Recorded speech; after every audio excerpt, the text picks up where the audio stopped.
بسم اللہ الرحمن الرحیم۔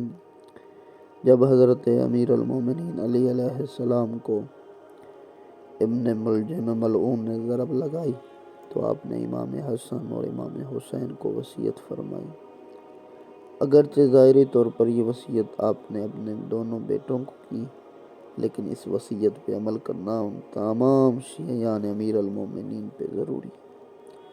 امام نے فرمایا، میں تم دونوں کو خدا سے ڈرنے کی وصیت کرتا ہوں، یعنی تقوی اختیار کرتے رہنا۔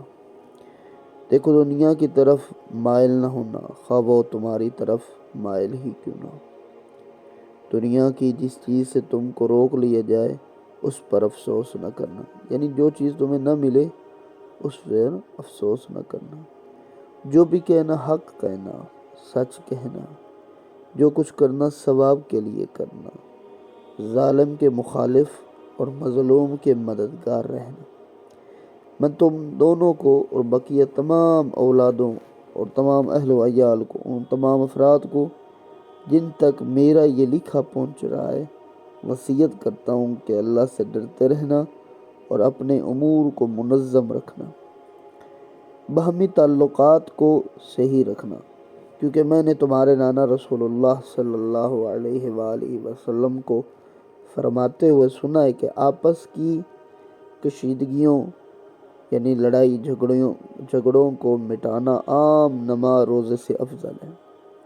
خدا را یتیموں کے بارے میں اللہ سے ڈرتے رہنا، کہیں ان پر فاقے کی نوبت نہ آئے، تمہاری موجودگی میں وہ ضائع نہ ہو جائیں۔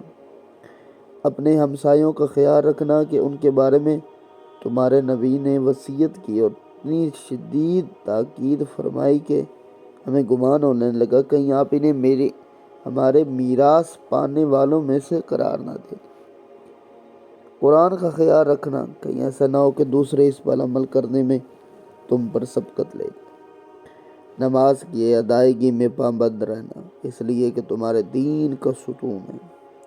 اپنے رب کا خیال، گھر کا خیال رکھنا، جب تک تم زندہ اسے خالی نہ چھوڑنا۔ اگر اسے خالی چھوڑ دیا تو پھر عذاب سے مہلت نہ ملے گی۔ راہ خدا میں اپنی جان، مال اور زبان کے ذریعے جہاد سے دریغ نہ کرنا۔ تم پر لازم ہے کہ ایک دوسرے سے ملاقات رکھتے رہنا، ایک دوسرے کی مدد کرتے رہنا۔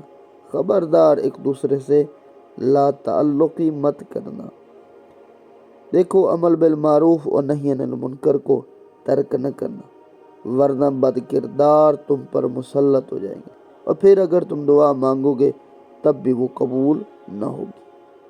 اے عبد المطلب کے بیٹو، ایسا نہ ہو کہ تم امیر المؤمنین شہید ہو گئے، امیر المؤمنین شہید ہو کے نعرے بلند کرتے ہوئے مسلمانوں کے خون سے کھیلنا۔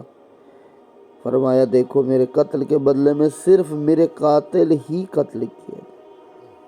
دیکھو، اگر میں اس ضرب سے مر جاؤں تو تم اس کے سر پر ایک ضرب کے بدلے میں ایک ہی ضرب لگانا اور اس شخص کے ہاتھ پیر نہ کاٹنا، کیونکہ میں نے رسول اللہ کو فرماتے سنا ہے کہ خبردار کسی کے ہاتھ پیر نہ کاٹنا، خواہ وہ کاٹنے والا کتا ہی کیوں نہ ہو۔